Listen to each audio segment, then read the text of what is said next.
How's it going, guys? DIY Dad here.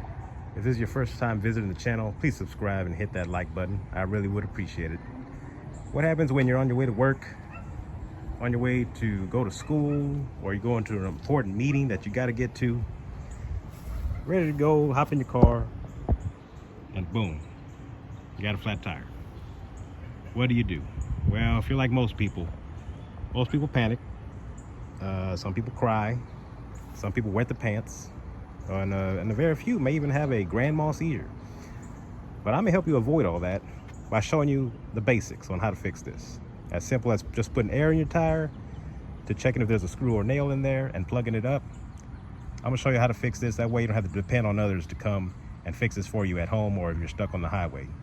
Real simple, minimal tools, very inexpensive. It'll save you time and it'll save you money.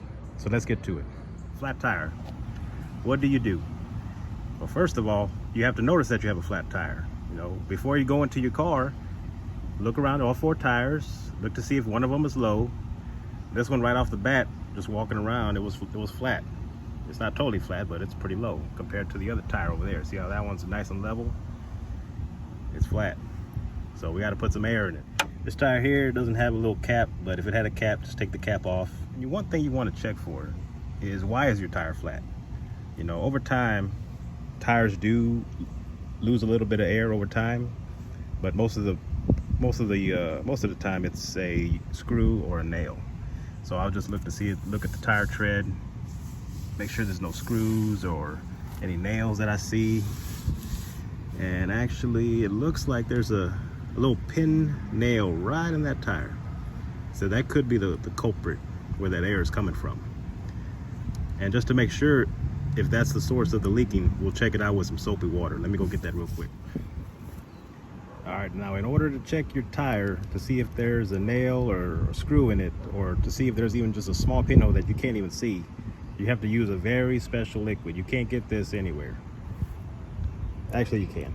It's just dish soap and some water.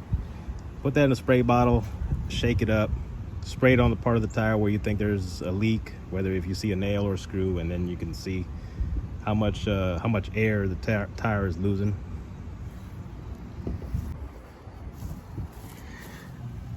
And just spray it right wherever you think the leak is at. And you should see some bubbles or something. Yeah, you see that? You wipe it off, bubbles come back. And there would be some more bubbles if there was some more air in the tire. The more air and more pressure in the tire, the more bubbles you'll see. In the next video, I'll show you how to fix that yourself. That way you can save yourself some money and you don't have to worry about calling someone to repair your tire. You can just do this yourself, okay? You got one of two options to put air in your tire. You can use an air compressor with an air hose, or you can use this little portable air compressor that you can have in your trunk just in case you're stuck on the road or something. I'll do another review on this one and show you how to use this on another video.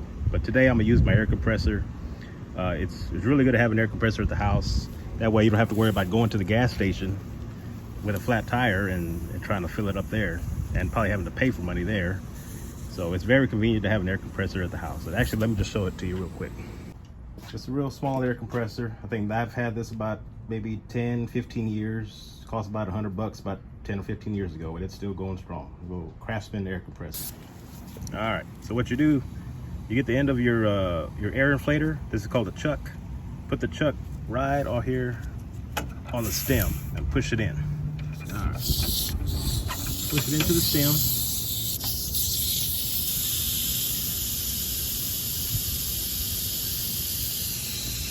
Press the handle on the air inflator.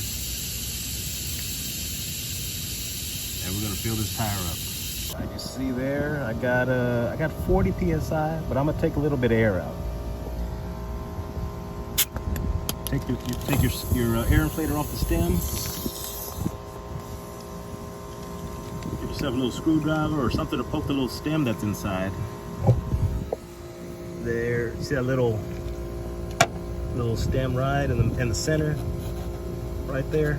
Just push that in and your air was gonna come out. And we'll get it down to about 35 PSI. And I got 35 PSI. That's exactly what I want. That's what I use on all my cars. I got a truck. I put 45 PSI in that. That's just what I do. And as you can see, the tire is inflated back to normal. Now, a common question is, how much air do you put in your tire? Well, I'll show you one way to check. It's right here inside of your door. Go to your driver's side door, open it up, and right on the side, you're gonna see some numbers here on the side. And right here's where it tells you the air pressure. Cold tire inflation pressure. On the side, it'll tell you for the front, 30 PSI. For the rear, also 30 PSI. It also tells you your tire size that's designed for the car. Now, you can follow that. There's nothing wrong with that. But what I've used my whole life is 35 PSI for cars. And I've never had an issue. All right, we got the tire inflated again. That's how you fill up the tire with air using an air compressor. Another video, I'll show you how to use the portable air compressor, and I'll show you how to plug up this little nail that we have and see how it's bubbling up. That's where the leak is at.